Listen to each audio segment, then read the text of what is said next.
os senhores do império do reflexo e o momento da ruptura. Em cada civilização, há sempre um momento que se perde, em que o povo deixa de perguntar por quê e passa apenas a reagir aos implantes sistêmicos. Não pensa mais, apenas atende aos reflexos emitidos pelos senhores do império. E é nesse instante silencioso, quase imperceptível, que nasce o verdadeiro poder. Não o poder que governa com leis, mas o governo com impulsos invisíveis. O poder que não precisa ordenar, basta sugerir, e a massa não pensante se move como se fosse por sua própria vontade. Esse é o império do reflexo. Um regime sem fronteiras, sem bandeira, sem nome oficial. Seu símbolo é a tela acesa no escuro. Seu hino é o ping da notificação. Sua lei é a velocidade da resposta. Nele, a profundidade é punida com o esquecimento e a superficialidade é premiada com visibilidade. O que não é imediato não é real. O que não é compartilhável não existe. Os senhores desse império não usam togas, nem uniformes. Vestem-se de neutralidade, de eficiência, de progresso. Falam em nome da democracia, da conexão, da liberdade, da inovação. Mas seu ofício é outro: fabricar ditaduras comportamentais, realidades menores, moldar desejos pré-fabricados, canalizar a energia humana para imaturos circuitos fechados de consumo, comparação e extrema ansiedade. Eles não precisam proibir o sujeito de pensar, apenas garantem que ele nunca tenha tempo, calma ou silêncio para fazê-lo. São os engenheiros da distração, mestres na arte de manter a mente em estado de excitação permanente, mas de atenção mínima. Sabem que o pensamento exige pausa, que a compreensão só nasce do vazio, que a consciência só acorda quando o ruído cessa. Então, enchem o vazio, enchem o tempo, enchem as cabeças. Criam um mundo onde o tédio é o inimigo número 1. Não porque o tédio é desagradável, mas porque ele é perigoso. O tédio pode gerar perguntas essenciais. E uma pergunta essencial pode gerar dúvida. E a dúvida é o primeiro passo para a desobediência civil.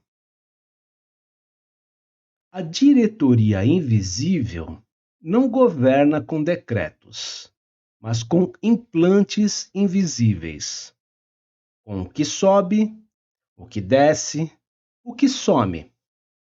Com o que se torna urgente e o que é enterrado.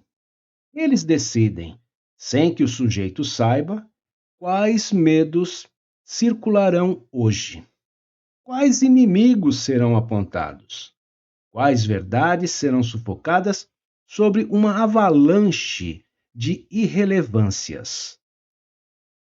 Tudo é orquestrado não para esconder a verdade, mas para torná-la entediante, pesada, desatualizada.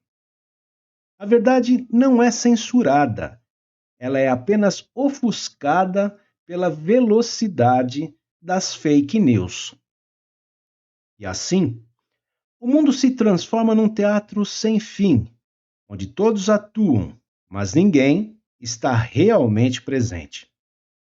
O luto vira post de Facebook. A dor vira performance. O amor vira curto prazo. A política vira fragmentação familiar. O pensamento, sempre condicionado, vira conteúdo. E o conteúdo, por definição, deve ser descartável. Nada pode durar, nada pode sedimentar. O passado é apagado não por decreto, mas por desinteresse. A história é substituída por atualizações. O tempo não passa, ele se repete em ciclos de crise e distração, sempre iguais, sempre novos. Nesse teatro, o adormecimento não é um acidente, é condição de funcionamento. O coletivo só pode ser manipulado se estiver em constante transe. E o transe é mantido por uma dieta constante de estímulos. O choque, a indignação, o desejo, o medo. Medos que não têm rosto, mas que estão por toda parte. Medo de ser excluído, medo de ser julgado, medo de estar errado, medo de estar só, medo de se ver desamparado no futuro. Medos que não vêm da realidade, mas que são injetados, cultivados e amplificados. Medos que fazem com que o sujeito obedeça não por lealdade, mas por insegurança. É assim que o controle dos senhores do império dos reflexos se torna leve, sedutor, quase afetuoso. O sujeito não é dominado, é acompanhado, guiado, entretido, monitorado com carinho, corrigido com algum algoritmo, punido com invisibilidade, recompensado com likes. E a atenção hoje é a moeda mais valiosa, porque é a última fronteira entre o humano e o automático. Mas há fissuras nesse império invisível. Há momentos em que a telinha se apaga e o sujeito sente, pela primeira vez em muito tempo, o peso de suas escolhas adulteradas. O som de seu respirar culposo, o vácuo atrás dos olhos. Há um instante em que a pergunta surge, mesmo que ele não queira. Por que estou assim tão ansioso? Por que sinto que estou correndo sem sair do lugar? Por que tudo parece tão importante e ao mesmo tempo tão vazio? Esse instante é perigoso demais para os senhores do império dos reflexos, porque é a crise iniciática do despertar do observador passivo e não reativo. O despertar não é um grito, é um silêncio. É a coragem de identificar os reflexos sem se identificar com eles, de não clicar, de não compartilhar, de não reagir. É a decisão de olhar para dentro, mesmo que o que veja seja desconfortável. É a escolha de ler um livro inteiro sem pausa, de caminhar sem headphones, de conversar sem filmar, de existir sem postar.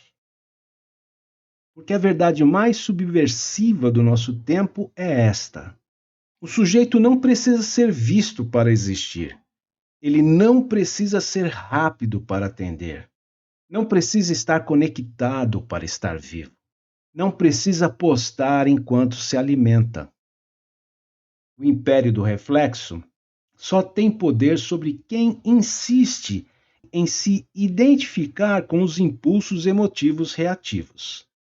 Mas quem aprende a esperar, a sentir, a pensar, esse já está imunizado aos reflexos adulterantes. E uma vez imunizado, fora do sistema condicionante, começa a reconstrução. Não de um mundo novo, mas de um olhar anterior aos implantes sistêmicos. Aquele que observa além da superfície, que duvida do que brilha e que resiste ao que é imediato. A revolução não será transmitida ao vivo. Ela já está acontecendo, em silêncio, nos olhos que pararam de rolar a telinha e começaram a olhar para o mundo.